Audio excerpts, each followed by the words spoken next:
चलिए सब लोग इधर ध्यान दीजिए। हम लोग ने स्टार्ट किया था मोशन अंडर ग्रेविटी। कुछ खास नहीं है, वो काइनेमेटिकल इक्वेशन ही है ना। काइनेमेटिकल इक्वेशन से रिलेटेड प्रॉब्लम ही है, बस इस बार वो जो मोशन हॉरिजॉन्टल होता है उसके बजाय वर्टिकल है। हॉरिजॉन्टल मोशन में एक्सेलरेशन अलग अलग हुआ करता था, उसकी वैल्यूज अलग अलग हुआ करती थी। यहाँ एक्सेलरेशन की वैल्यू फिक्स होती है, that is 9.8 metre per second square. ऊपर से किसी चीज़ को छोड़ते हैं तो acceleration plus 9.8 metre per second square होती है, नीचे से किसी चीज़ को ऊपर फेंकते हैं तो minus 9.8 metre per second square होती है। अगर किसी ऑब्जेक्ट को मैं ऊपर से ऐसा ड्रॉप करता हूँ है ना, तो भैया उसकी इनिशियल स्पीड क्या होती है, 0। मगर मैंने इसको थ्रो किया तो इनिशियल स्पीड 0 नहीं रहेगी। आई बात समझ में आपको? तो चलो अब हम आगे बढ़ते हैं इसी से रिलेटेड कुछ और अच्छे प्रॉब्लम्स के साथ। एक क्वेश्चन ऐसा है, कंडीशनल प्रॉब्लम बोलते हैं इसे। A particle is dropped from the top of a tower, from the top of a tower. If the displacement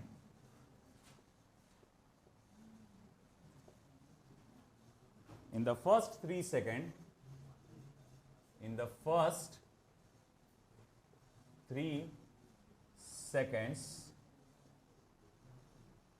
and in the last second and the last second is same, find the height of the tower.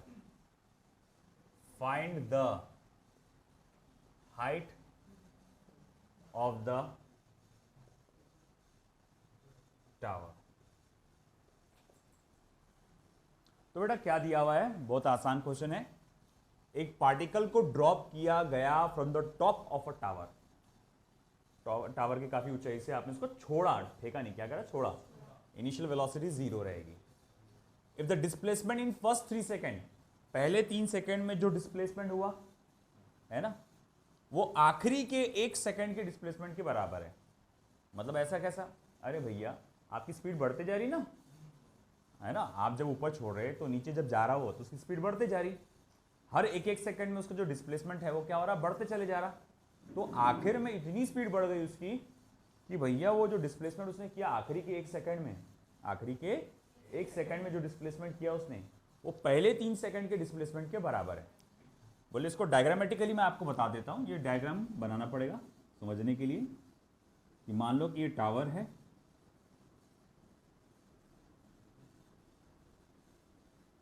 Tower का foot, और ये है आपका वो एक object जो जिसको initial velocity 0 से आपने नीचे छोड़ा। और मान लो पहले 3 सेकंड में वो यहां तक के आया, पहले 3 सेकंड में वो, ठीक है। और ये जो डिस्प्लेसमेंट है मान लो ये कितना है, h। फिर वो आगे तक गया होगा, है ना। फिर मैंने क्या देखा, आखिरी का 1 सेकंड, आखिरी का 1 सेकंड, ये लास्ट 1 सेकंड है, ये आखिरी वाला 1 सेकंड है। तो आखिरी का एंड, आखिरी का सेकंड कौन सा है बोले, पता नहीं कौन सा सेकंड है। चलो मान लो उसको क्या बोलेंगे, आखिरी का 1 सेकंड कौन सा है, वो nth है ना, nth सेकंड। कुछ भी हो सकता है, 5वां, 6वां, 7वां, 8वां, 10वां। तो आखिरी का nth सेकंड वो यहां पर आया, है ना, यहां से यहां तक कवर किया। और खास बात, इसका भी फॉर्मूला क्या, इसका भी डिस्प्लेसमेंट कैसा बताया उसने, सेम बताया। ये पॉइंट समझ में आया क्या? पहले ये कंडीशन समझ में आई क्या? ऊपर से नीचे गिर रहा, पहले 3 सेकंड में डिस्प्लेसमेंट, फिर और नीचे गिरा होगा, है ना। फिर आखिरी का जो सेकंड है, nth सेकंड, आखिरी का, उसमें भी जो डिस्प्लेसमेंट हुआ वो पहले 3 सेकंड के डिस्प्लेसमेंट के बराबर है। तो वो बोल रहा है कि भाई हाइट ऑफ द टावर पता लगाओ। कुछ खास नहीं बेटा, देखो लॉजिक क्या है, अगर तुमको आखिरी का सेकंड पता चल जाए, आखिरी का सेकंड कौन सा था, वो आखिरी का सेकंड अगर वो पता चल जाए तो h is equal to half of g t square का फॉर्मूला लगा के h is equals to half of g t square. याद है आपको, मैंने हाइट निकालने के लिए फॉर्मूला बताया था। आप h is equals to half of g t square का फॉर्मूला लगा के वो हाइट निकाल सकते हो। बस क्या चाहिए, वो आखिरी का सेकंड कौन सा है वो पता चलना चाहिए आपको।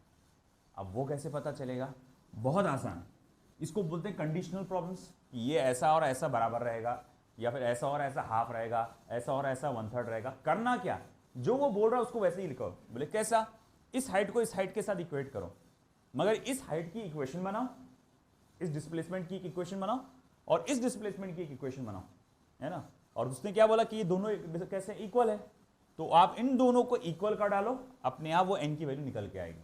बोले कैसे, तो देखो, तो डिस्प्लेसमेंट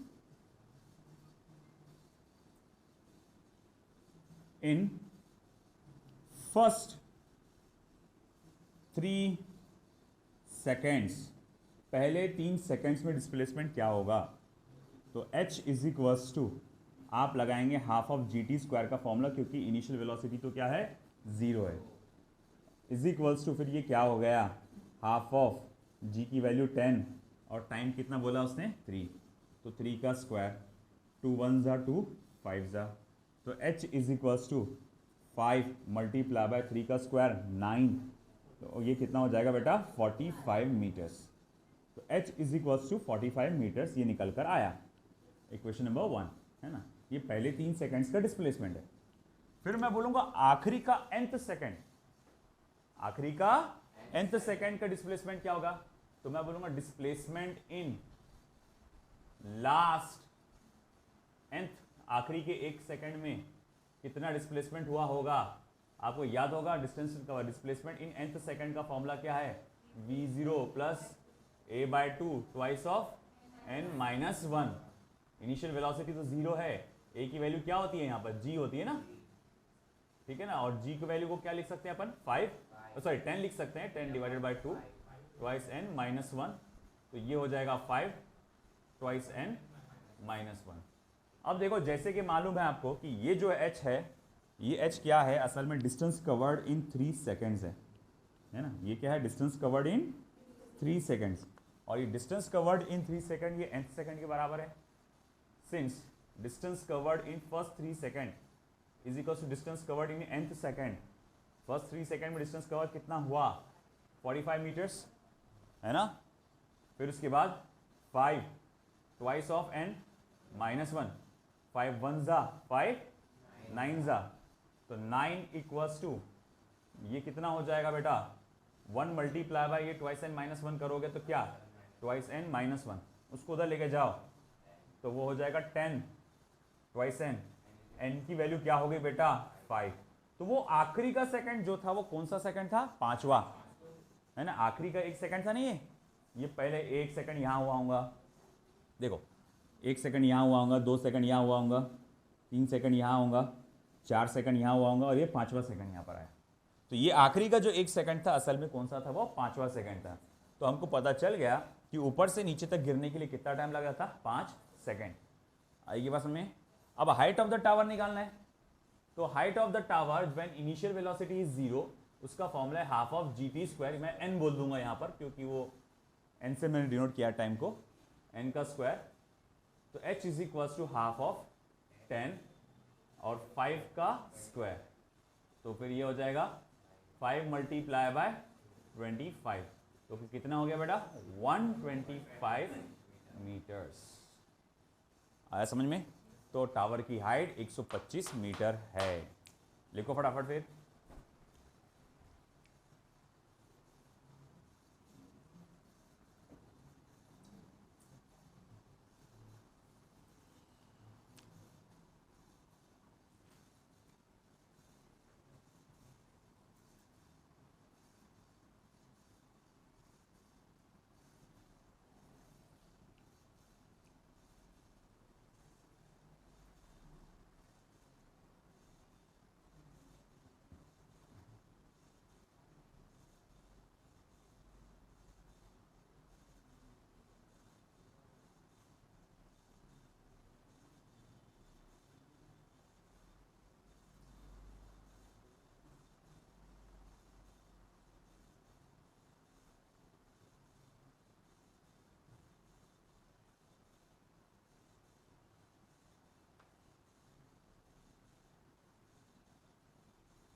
चलिए हुआ,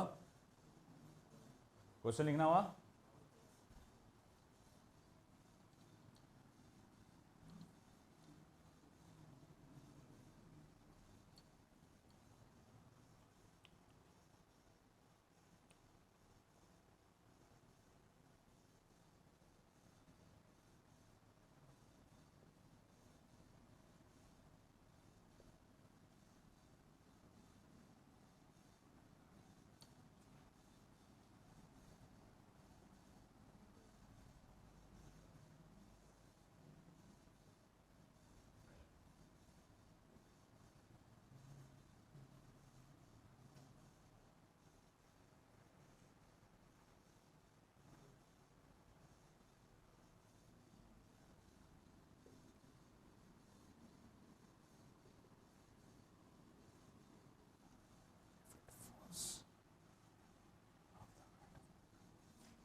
हुआ बेटा?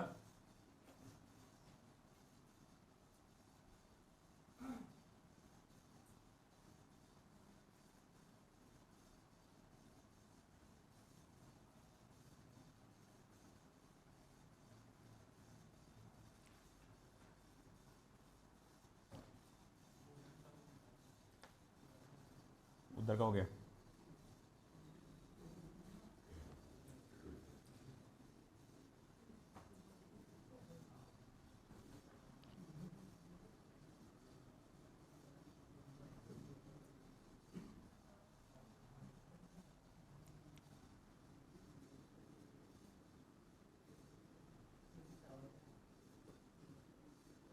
पूरे टावर की हाइट h है।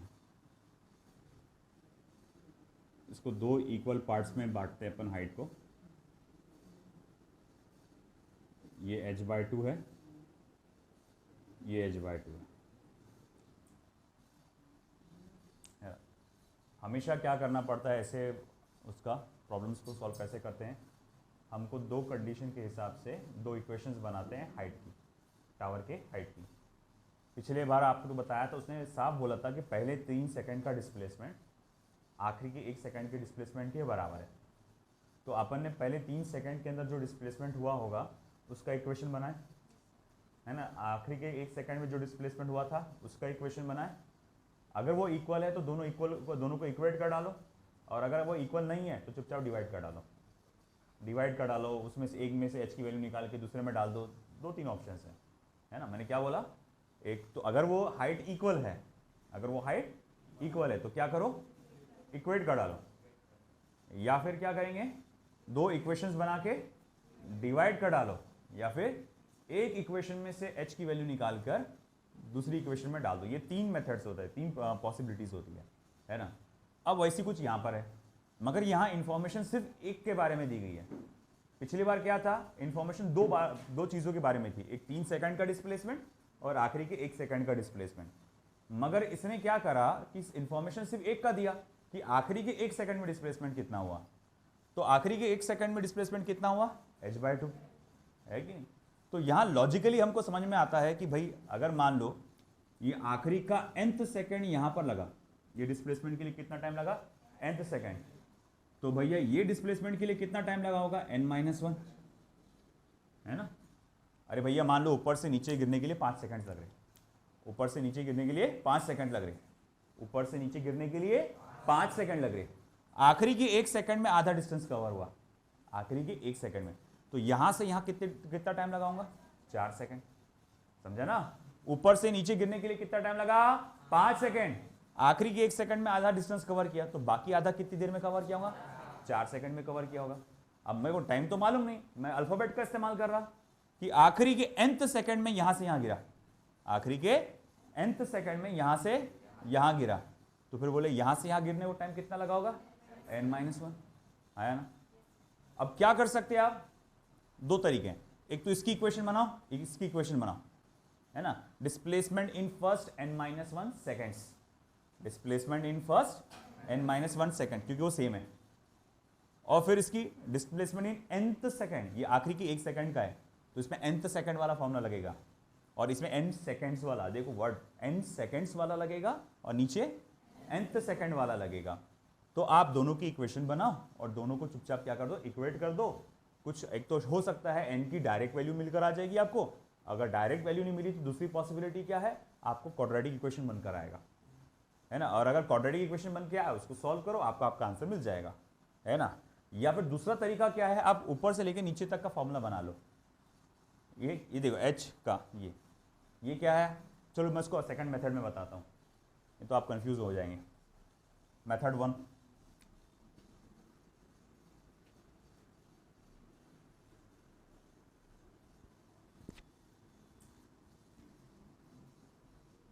Displacement in nth second, nth second displacement क्या होगा? तो आप लिखेंगे भैया h/2 is equals to, initial velocity तो 0 है, चलो मैं लिख देता हूं अभी का, g/2 twice of n-1। Initial velocity 0 है, प्लस 5, g/2 कितना होता है? 5 twice n-1, that is equals to 5 multiply by twice n, या फिर मैं तो इसको मैं इधर कैसे करता हूँ, 5 को अंदर मल्टीप्लाई करो, 10n-5, इसे इक्वेशन नंबर 1 दे दो, है ना? मैंने नीचे वाला जो पार्ट था उसके लिए इक्वेशन बना दिया। यह है डिस्प्लेसमेंट इन आखिरी का nth सेकंड। अब आखिरी का nth सेकंड यहाँ खर्च हो गया, तो ऊपर से नीचे आने के लिए कितना टाइम लगा होगा? बोले n-1 seconds.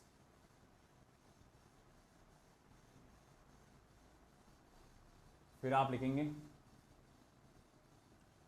Displacement in n-1 seconds.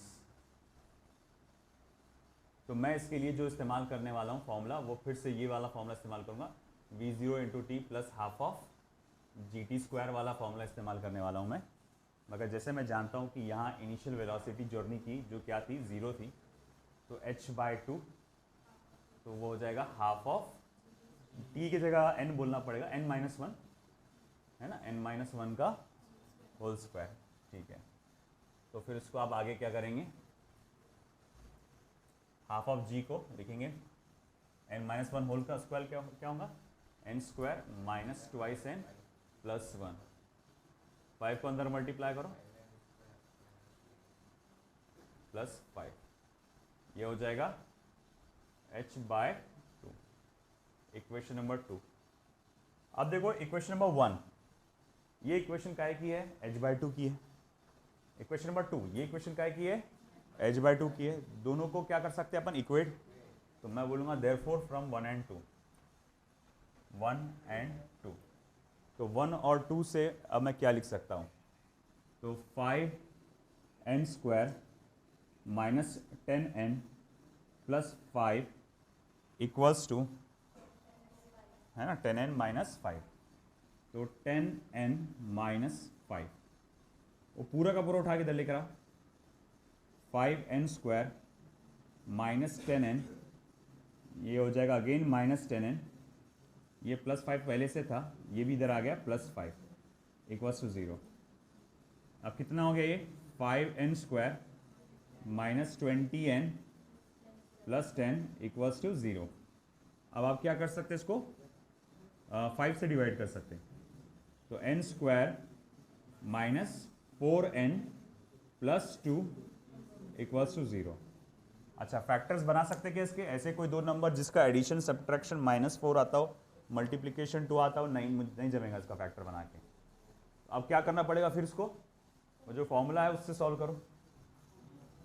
तो भैया क्या करेंगे आप, चलो n is equals to -b plus minus under root of b square -4ac upon 2a, n equals to, अच्छा b की वैल्यू क्या है बेटा, -4, यहां पर माइनस है, b की वैल्यू मैं -4 डालूंगा तो क्या हो जाएगा, +4 अंडर रूट ऑफ -b का स्क्वायर यानी -4 का स्क्वायर 16 -4 मल्टीप्लाई बाय a कितना है 1 और c कितना है बेटा 2 upon 2 multiply by 1, n equals to 4 plus minus ये 16 और ये 8 है तो अंडर रूट ऑफ 8 2।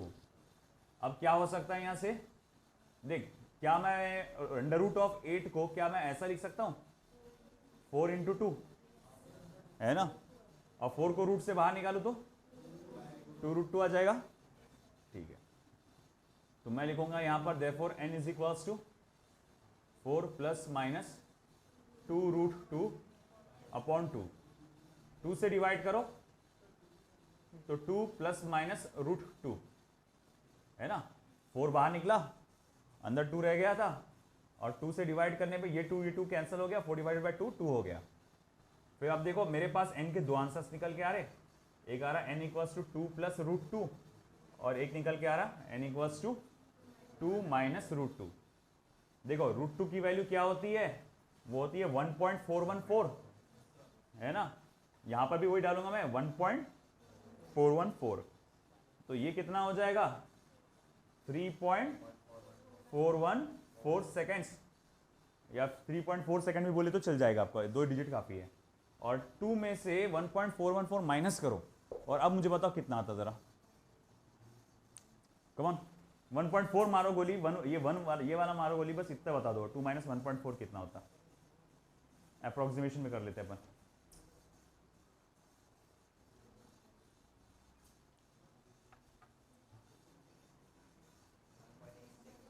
नहीं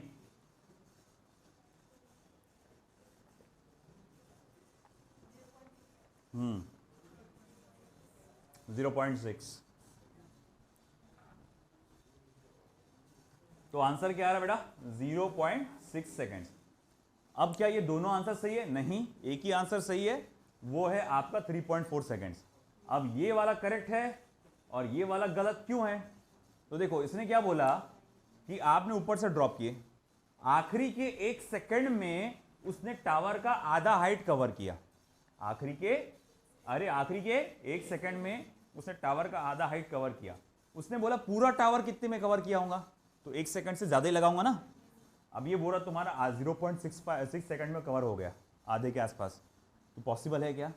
तुम बोल रहे कि आधा डिस्टेंस उसने टावर का, है ना, 1 सेकंड आधा डिस्टेंस, सिर्फ आधा डिस्टेंस टावर का 1 सेकंड में कवर किया। बात समझ रहे कि बेटा, उसने टावर का आधा डिस्टेंस 1 सेकंड में कवर किया है कि नहीं? तो ये कैसे पॉसिबल है कि पूरा टावर उसने 0.6 सेकंड में कवर किया होगा? पॉसिबल है क्या ऐसा? अगर ऊपर से तुमको फेंक दूं मैं, है ना, और तुम नीचे गिर रहे, तुमने टावर की आधी हाइट कितनी देर में कवर की? बोले 1 सेकंड में, है ना, बाद में जमीन पे टकराए या फिर तुम्हें लैंड कर गए हीरो का जैसा, है कि नहीं? अब मैं आपसे पूछूंगा कि पूरा नीचे, ऊपर से नीचे आने के लिए पूरा टाइम कितना लगा? तुम बोलेंगे आधा सेकंड। ये पॉसिबल है क्या? अरे आधा हाइट ही मेरे को 1 सेकंड में कवर किया मैंने, तो पूरी जर्नी में एक आधी सेकंड में कैसे हो सकती है ना? उसको 1 सेकंड से ज़्यादा ही टाइम लगाऊंगा, तो इसीलिए ये वाला आंसर गलत है, ये वाला आंसर सही है। तो ये हमारा आखिरी का जो सेकंड था, वो जिसमें हम लोग देखे कि टावर से पूरा नीचे गिर गया था वो, तो 3.4 सेकंड लगा था उसको, लिख लीजिए।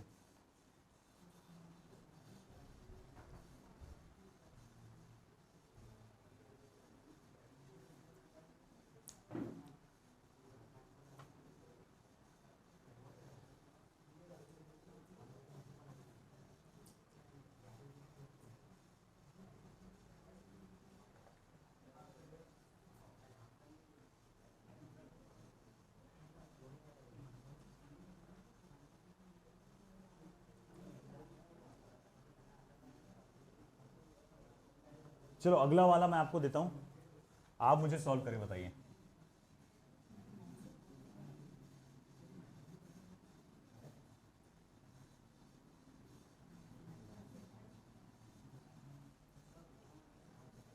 अरे मेथड सेकंड में आपको बताया नहीं ना। देखो मेथड सेकंड में क्या होगा, मैं थोड़ा सा लिख रहा हूं उसके बारे में। मेथड सेकंड में मैं एक काम क्या कर सकता हूं कि यहां से लेकर यहां तक गिरने को कितना टाइम लगाऊंगा, एन।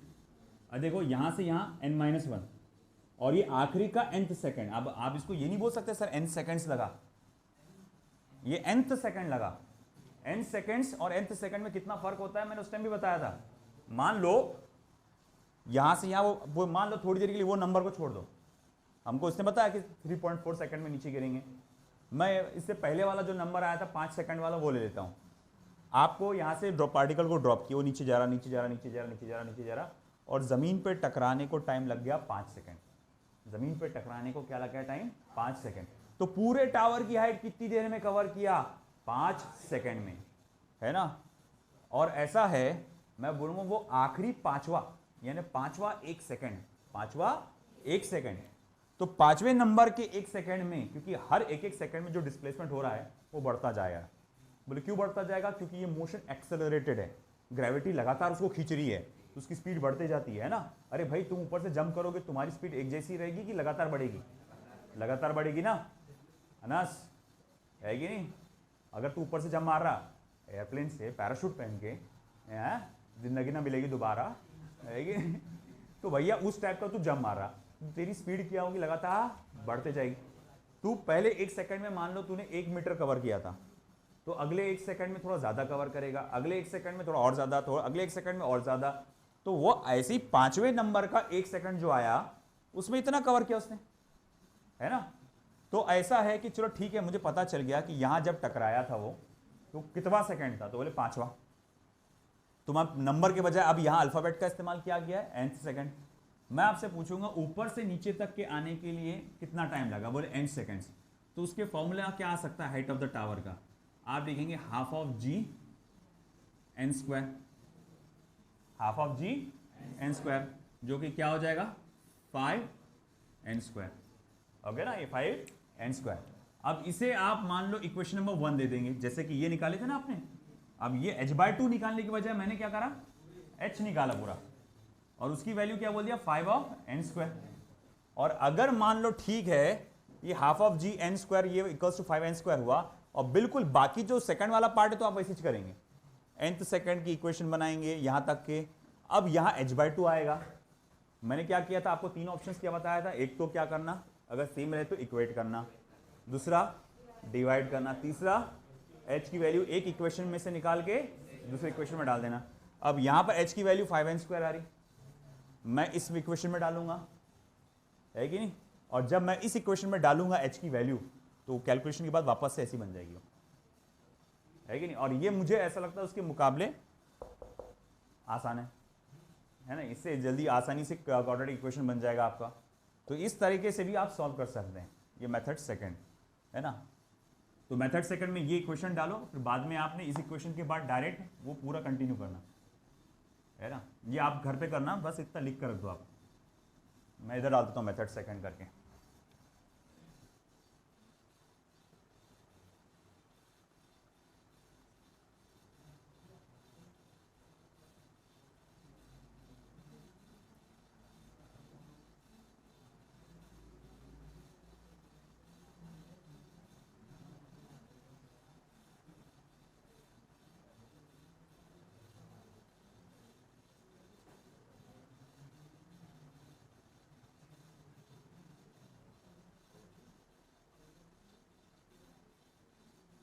फिर उसके बाद से ये वाला पार्ट कंटिन्यू करके लिखना आगे।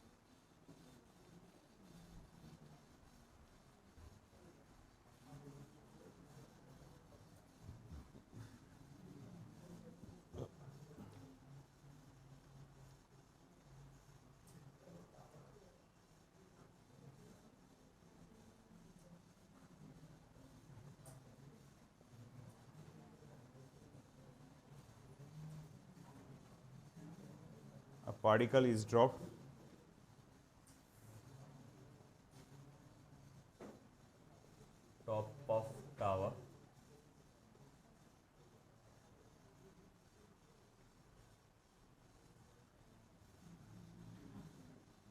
राय में ये वाला प्रॉब्लम मेथड सेकंड से करना। The particle travels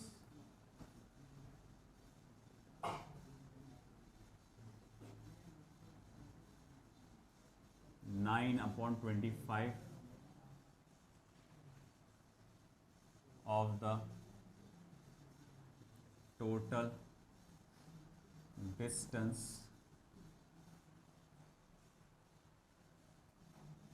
in the last second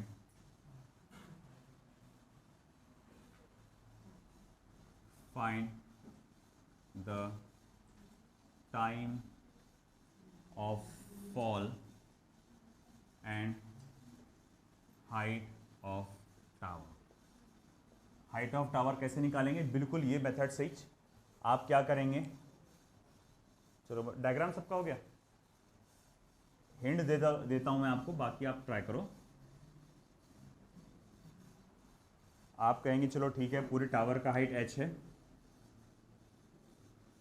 आखिरी का कुछ 9h/25 ऑफ टोटल डिस्टेंस है, 9h/25 ऑफ 20 टोटल डिस्टेंस है, ये आखिरी के 1 सेकंड में कवर हुआ, आखिरी के 1 सेकंड में। अब वो आखिरी का 1 सेकंड कितना होगा पता नहीं, चलो आखिरी का वो 1 सेकंड मान लो कितना है, n है ना। तो भैया वो बोल रहा है कि find the time of fall, कितना टाइम लगा, वो जो पहले निकाले अपन ने, और हाइट ऑफ द टावर। अब मेरी राय में क्या करना चाहिए, ये आखिरी का nth सेकंड है, आखिरी का nth सेकंड, तो यहां से यहां गिरने में कितना टाइम लगा होगा, n सेकंड्स।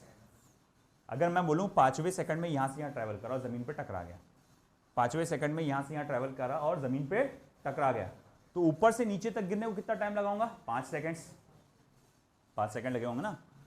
अब मेरी राय में क्या करना चाहिए, मेथड सेकंड की तरह आप पूरे हाइट ऑफ द टावर की इक्वेशन बनाओ, फिर इतने पार्ट की इक्वेशन बनाओ जो कि उस फॉर्मूले से आएगी। h की वैल्यू निकालो एक इक्वेशन में से, इक्वेशन नंबर 1 में से दूसरी इक्वेशन में डाल दो, हो सकता है कि डायरेक्ट कट जाएगा या फिर क्वाड्रेटिक इक्वेशन बनेगा, दोनों में से कोई एक पॉसिबिलिटी है ना। उसमें से n की वैल्यू निकल के आ जाएगी आपके पास। अब n की वैल्यू निकल के आ गई आपके पास, आपने ये फॉर्मूला बनाए थे h = ½ of gn², h = ½ of gn², उसमें n की वैल्यू डाल दो, है कि नहीं, और आपको हाइट ऑफ द टावर मिल जाएगा। चलो ट्राई तो करो, गलत तो गलत, चलो सब लोग ट्राई करेंगे।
देखते हैं सबसे पहले किसका आंसर आता है। टाइम आया कि किसी का?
क्वाड्रेटिक इक्वेशन बनी।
ये पहला इतना बना, ये आ गया। अब डिस्प्लेसमेंट इन ये nth सेकंड में है ना,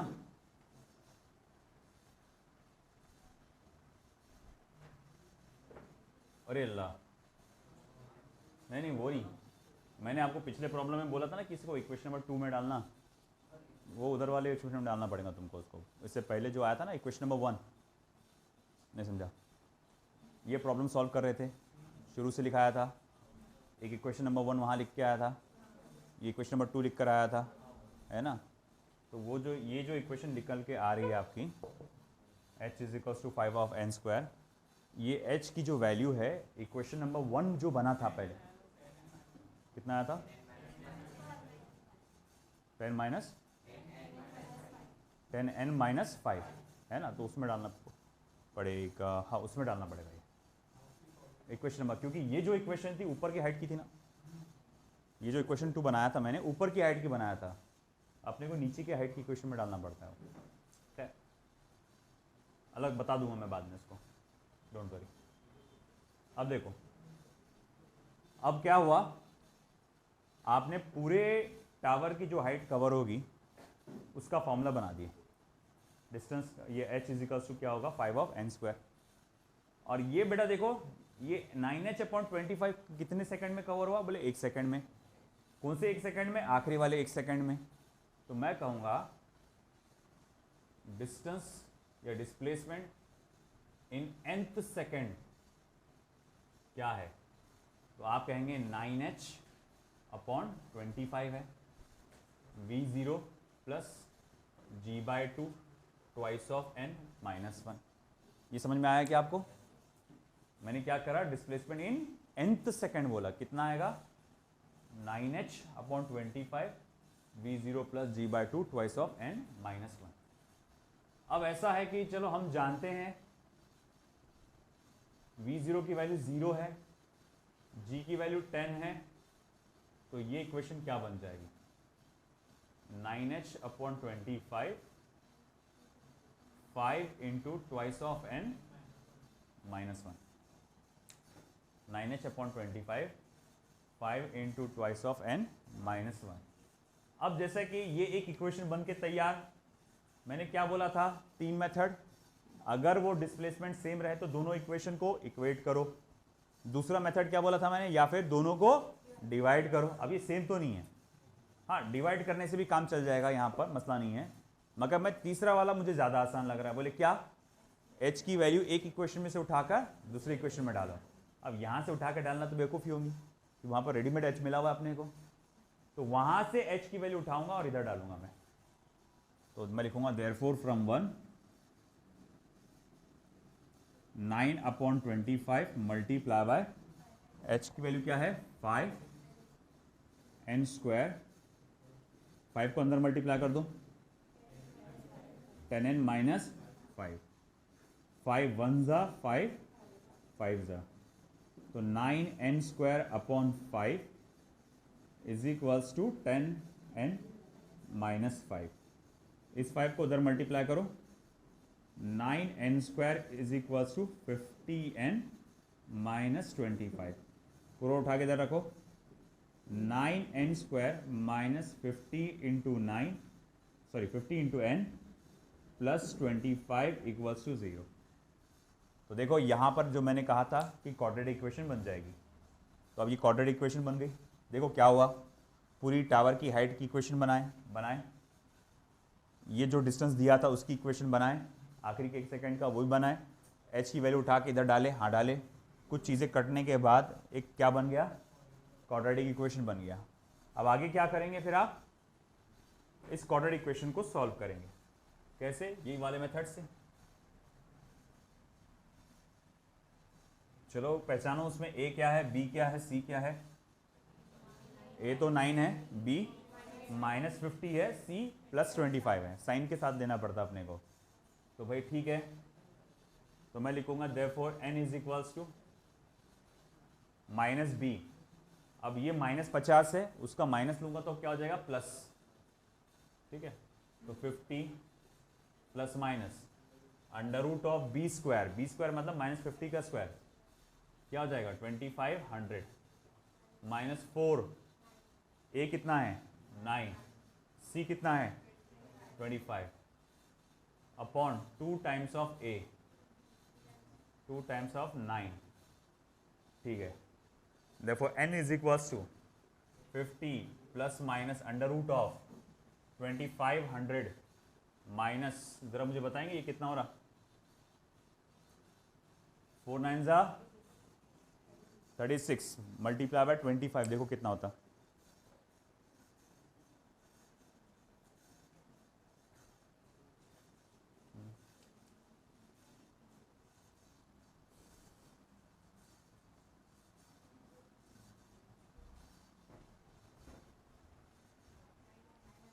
कितना हो रहा 900, नहीं 900, अच्छा चलो हो 900, 2500 में से 900 गया तो कितना होगा 1600, 1600, हाँ जरा परफेक्ट स्क्वायर, गुड। तो 50 plus minus 1600 upon 18, 50 plus minus 1600 का स्क्वायर रूट क्या था 40 सेकेंड्स, है ना, 40 अपॉन 18। देखो 50, अब इसमें से n की 2 वैल्यू निकल के आ रही, एक वैल्यू क्या आ रही, n equals to 50 plus 40 upon 18, और एक क्या आ रही 50 माइनस 40 अपॉन 18। अब सवाल उठता है कि कौन सा वाला सही रहेगा। पहले तो 50 प्लस 40 अपॉन 80 क्या रहेगा 90 अपॉन 80, और ये क्या रहेगा फिर 90 डिवाइडेड बाई 18 5 रहेगा, ये है ना, देख लो नहीं तो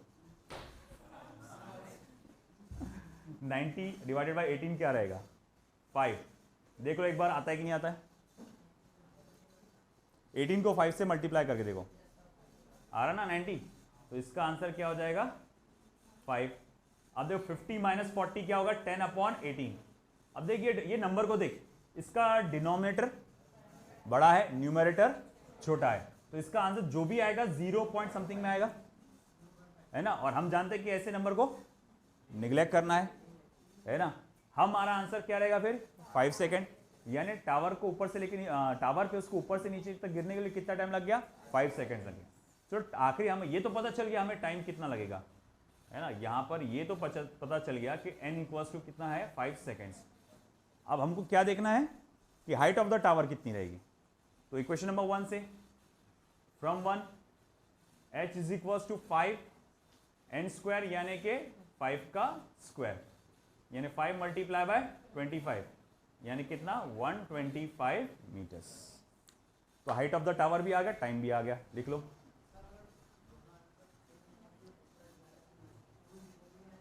जीरो में नहीं आया, नहीं वो तो पक्के में दो में से एक आएगा, एक तो निगेटिव रहेगा या फिर जीरो आएगा, 100%। दो आ ही नहीं सकते इसमें।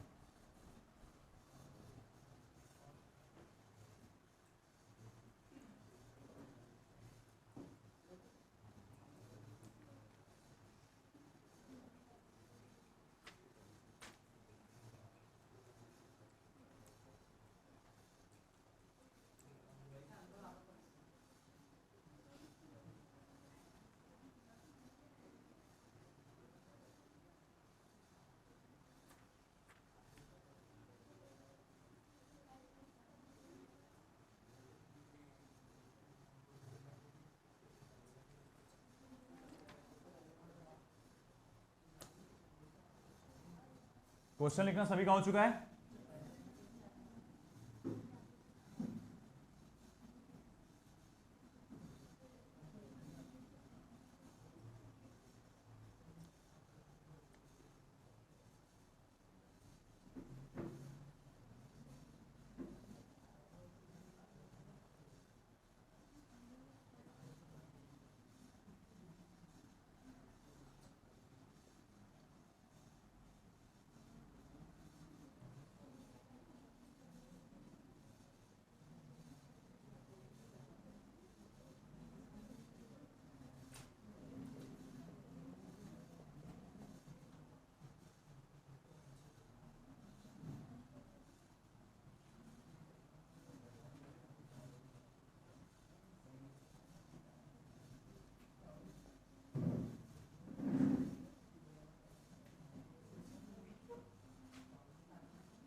ये बाकी के दो आप हॉरिजॉन्टल मोशन के नॉलेज से भी सॉल्व कर सकते हैं।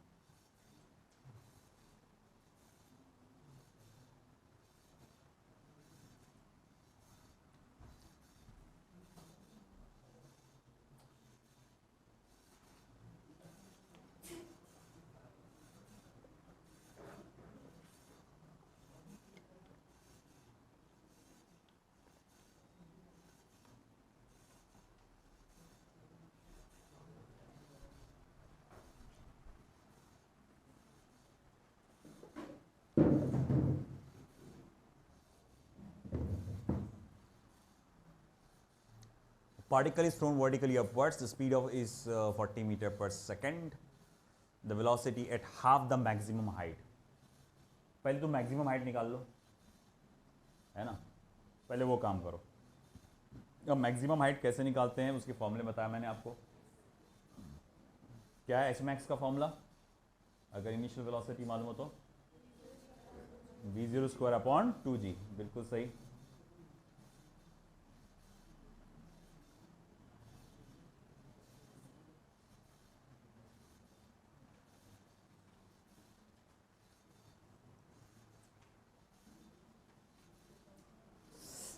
क्या गर्मी हो रही बाप।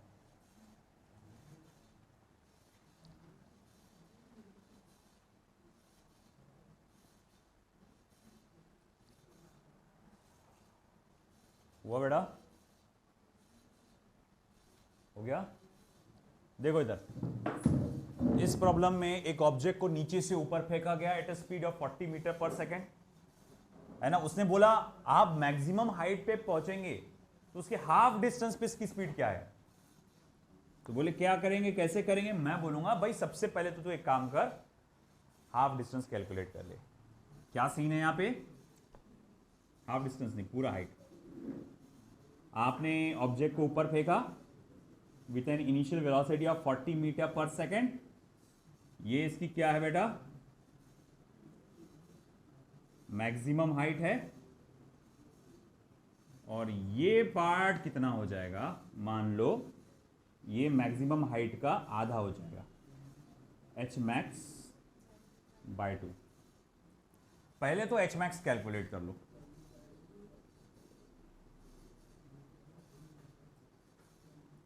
एच मैक्स कैलकुलेट कर लो। बोले कैसा, क्या फॉर्मूला बताया था उसका, v0 square upon 2g। v0 का स्क्वायर यानी 40 का स्क्वायर अपॉन 2g यानी के 20। 40 का स्क्वायर क्या होगा 1600 अपॉन 20, 0 0 कैंसल, ये क्या होगा 80 मीटर्स। तो भैया मैक्सिमम हाइट कितनी आई आपकी 80 मीटर। अब आपने नीचे से ऐसे ऊपर फेंके तो वो कहां तक जाएगा, 80 मीटर तक जाएगा। मैं बोल रहा भाई उतना दूर छोड़, वो सिर्फ जब 40 मीटर पहुंचा होगा, मतलब यहां जब पहुंचा होगा तो इसकी फाइनल स्पीड क्या होगी। पहला ये सवाल पूछा है ना उसने कि फाइनल स्पीड क्या होगी। तो बोले वो कैसे निकालेंगे, बहुत ही आसान। हमारे पास फाइनल स्पीड कैलकुलेट करने का एक फॉर्मूला है।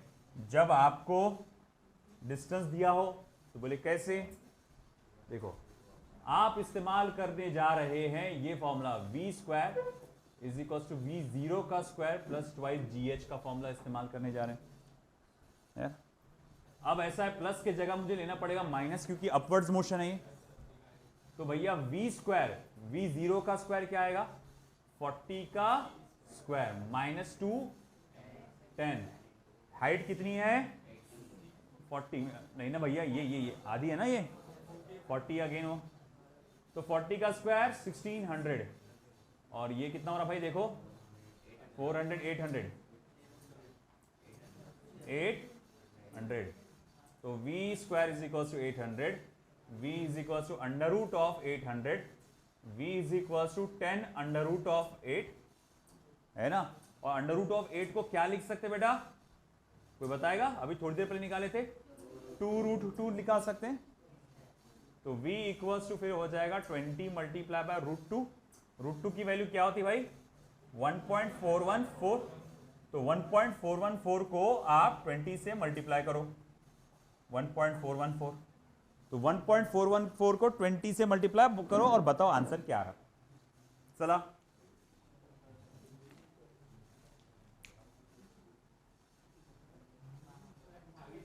हाँ 5 कुछ भी 28.28 वही बोले क्या तुमने, अच्छा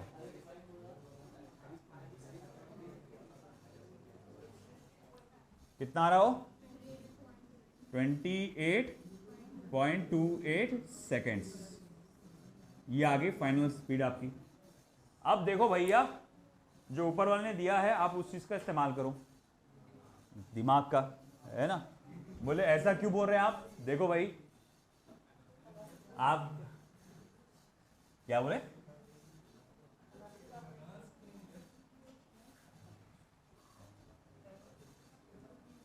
बेटा तुम सबको बेच के आ जाएगा वो।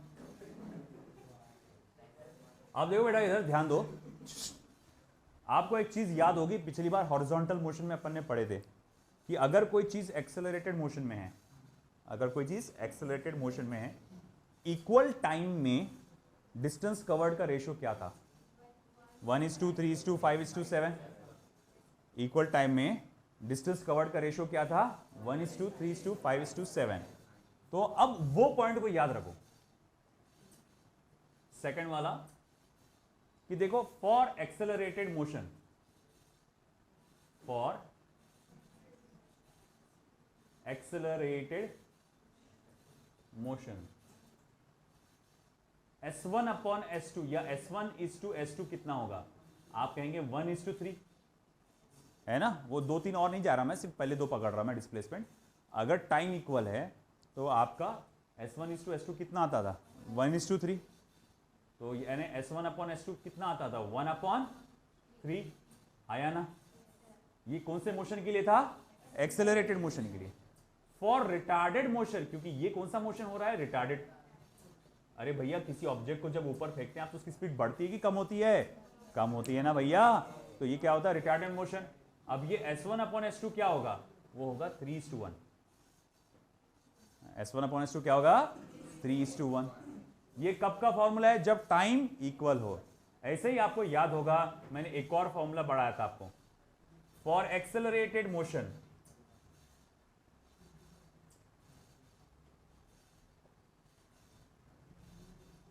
जब टाइम इक्वल है अपने सॉरी जब डिस्टेंस इक्वल है टाइम का रेशियो निकाले थे अपन ने, है ना, फॉर एक्सेलरेटेड मोशन। तो आपने देखो टाइम का रेशियो निकाले थे कुछ इस तरह से 1/1 - √2 था ना, 1/1 - √2 - 1 था कि 1 - √2 था, √2 - 1 नेगेटिव हो जाएगा ना टाइम, तो 1/√2 - 1, 1/√2 - 1, ये एक्सेलरेटेड मोशन के लिए रेशियो था। 1/√2 - 1 और आके √3 - √2 है ना, √4 - √2 इस तरह से आया था। तो फॉर रिटार्डेड मोशन क्या होगा, फॉर रिटार्डेड मोशन T1/T2 क्या हो जाएगा, √2 - 1/1। आया क्या समझ में आपको। तो इतना सॉल्व करने की जरूरत नहीं पड़ती इसको, हालांकि इसको सॉल्व करके भी निकाल सकते हैं अपन, मगर आप अपने दिमाग का इस्तेमाल करो कि ऊपर से नीचे गिराने पे एक्सेलरेटेड मोशन होता है, तो 1:3 5:7 होगा। नीचे से ऊपर फेंकने में वो उल्टा रिवर्स हो जाएगा, 5:4:3 5:3 है ना। तो इस तरह से ऊपर से नीचे गिराने पे टाइम का रेशियो क्या होता है 1/√2 - 1, तो नीचे से ऊपर फेंकने में टाइम का रेशियो क्या होगा √2 - 1/1। ठीक है, तो ये हमारा पहला पार्ट कंप्लीट हुआ। अब उसमें हमें बचा है व्हेन एंड वेयर टाइप के प्रॉब्लम। कल हम इसके व्हेन एंड वेयर टाइप के प्रॉब्लम लेंगे और देखते हैं अगर टाइम बचा तो फिर आखिरी पार्ट टाइप जो है वो भी ले लेंगे।